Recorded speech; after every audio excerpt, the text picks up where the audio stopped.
It's 1995 and North Korea is devastated by floods. As much as 35 inches of rain is dumped on parts of the country in just one day. It's estimated that around a quarter of North Korea's rice paddies are destroyed. The result? A major food shortage leads to mass starvation. Hundreds of thousands of people die. Some estimates put that number as high as 3 million. That's around 5% of North Korea's population. But the floods were only part of the story. North Korea's government was also to blame for causing the food shortages. Nearly 30 years later, and North Korea is again on the brink of famine. So why is North Korea starving? In February 2023, North Korea hinted at a food crisis when its leader Kim Jong Un urged for a transformation in farming. He also demanded that food production be ramped up. South Korea's government has reported cases of North Koreans starving to death, and a South Korean newspaper has said that for the first time in 20 years, rations have been cut to North Korean soldiers. But it's almost impossible to know exactly what's happening in North Korea because it's so secretive and isolated. The crisis has been caused by several factors such as COVID lockdowns, extreme weather, US sanctions, and a decline in trade with China. But to really understand why North Korea can't feed itself, we need to look to its past.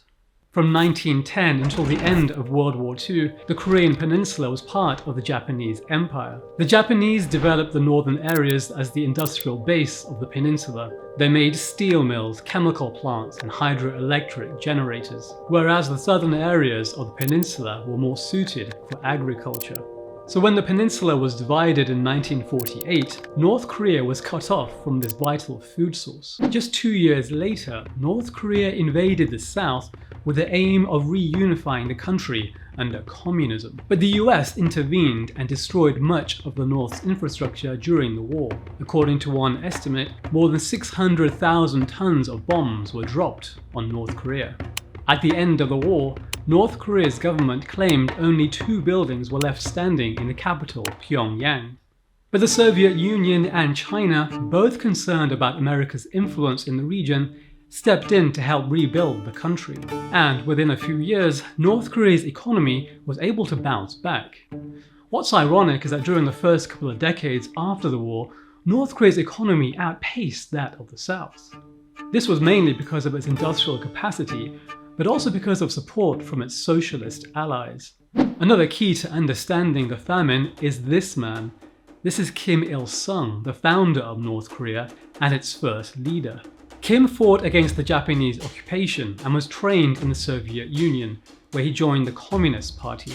But Kim later developed a state ideology known as Juche, which means to be independent and self-reliant. He wanted North Korea to be self-reliant in every way, from the economy to politics and the military.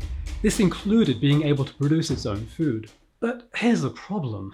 North Korea isn't good at making its own food. Most of the country is mountainous, its harsh climate isn't ideal for farming, and only about 15% of the land is arable. It also experiences extreme weather patterns, varying from floods to droughts within a matter of months. When Kim Il-sung came to power, he seized all the farms and made them state property. Farmers were banned from working on their own plots and had to work on these state-owned farms. The state would then collect the harvests and distribute food rations to the people. Now, this is where it gets interesting. The number of rations you received depended on what kind of work you did, your status in North Korean society, and also on the size of your family. So if your father fought in the war, you'd get more rations. And if you were a senior government official, you'd get more rations. But if you were a farmer in a remote part of the country, you'd get a lot less. You can see where this is going. If there's a bad harvest or extreme weather that damages crops, the rations will start to decline and the people will be left hungry. And that's exactly what happened. Kim's aim for North Korea to be entirely self-sufficient and independent led to the country being isolated from the rest of the world, which meant limited trading partners and fewer food imports. The exceptions were the USSR and China. The Soviet Union provided technical expertise to North Korea, cheap oil, spare parts for industry, and fertilizer. Both countries also exported food to North Korea. So as long as North Korea was getting the support, it was able to feed its population. Now, if you know anything about North Korea, is that it loves to show off its military. The US Department of Defense believes its army had around 1 million soldiers in the 1980s.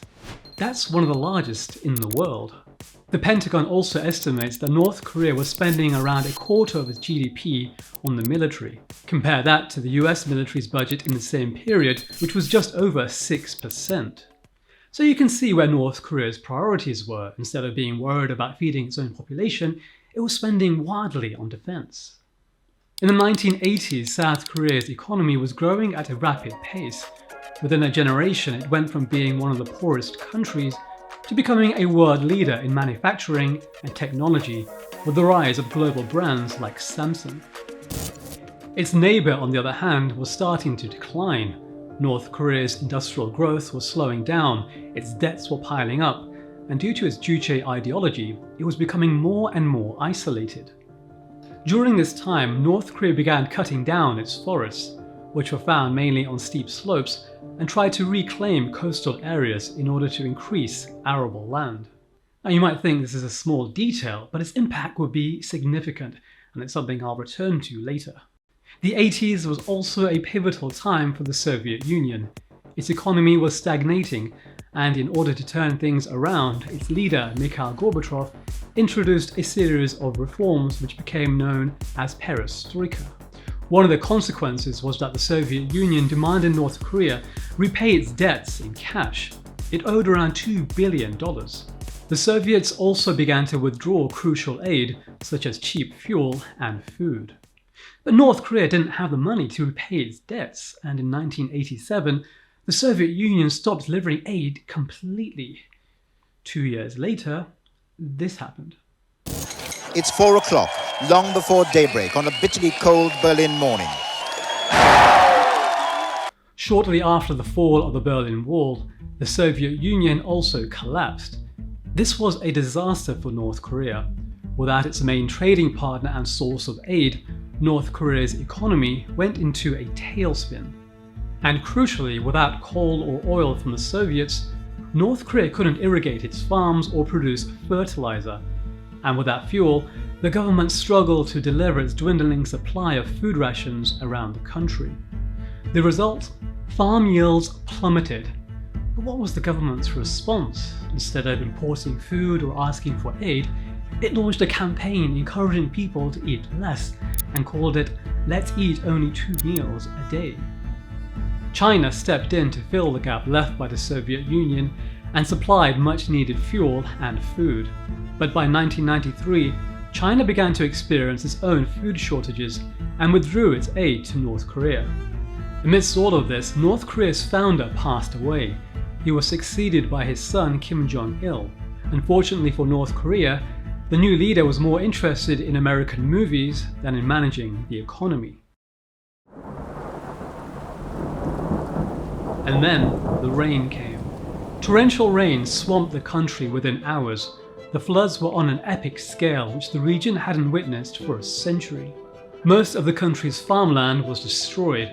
The government began cutting rations for farmers, but the farmers responded by hoarding grain, which made food even more scarce. And it wasn't just the farms and harvests that were wiped out.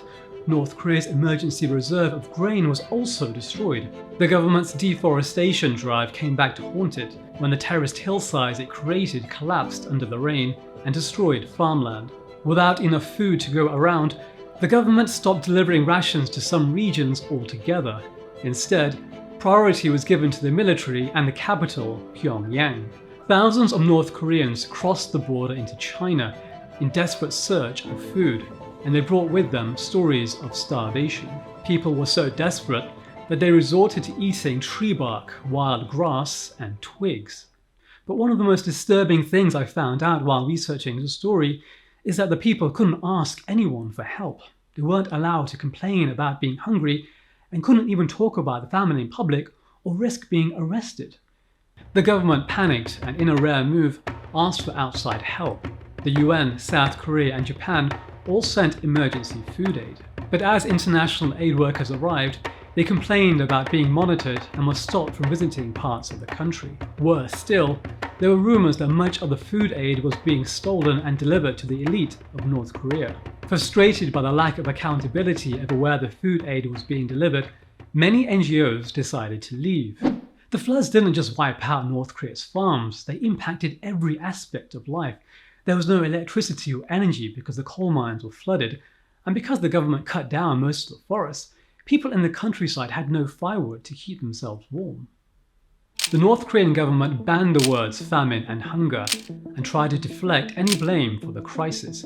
It reframed the famine, calling it the Arduous March, and produced propaganda videos like this one to show the resilience of the people and their leader, Kimjongil. Perhaps the most unusual aspect of North Korea's famine was that it happened in a mostly urbanized state and struck the cities especially hard. Modern famines have occurred in mainly rural societies and have affected the countryside more than cities, like Ukraine, Ethiopia, and China's famine in 1959. Urban populations in North Korea were most impacted because they were highly dependent on the government's food rationing system. But this system collapsed and people resorted to the black market to buy food. In 2003, UCLA law professor David Marcus coined the term Faminogenisis, which means state-induced famine. And this is exactly what happened in North Korea in the 1990s. Although the floods were the immediate cause, it was the state's failed economic policies that brought about the crisis. North Korea's isolationist policy, its reliance on food rationing, and extravagant defense spending all set the stage for the famine. But what's most tragic is that not much has changed. The deaths of hundreds of thousands of people didn't lead to a major change in policy. So in the years that followed, periods of hunger and starvation returned. And that's where we are today. Jong Un has inherited the policies of his father and grandfather. Analysts say the availability of food in North Korea today has fallen below the bare minimum for human needs, and that food insecurity is at its worst since the 1990s famine. But North Korea is refusing to accept aid from the outside world. In February, North Korean state media said receiving economic aid from what it called imperialists will be like eating poisoned candy. And while North Korea's leaders threaten its neighbours with war, it's unlikely that sanctions will be removed anytime soon. North Korea's self-imposed isolation will continue, and the hunger of its people will remain invisible to the outside world.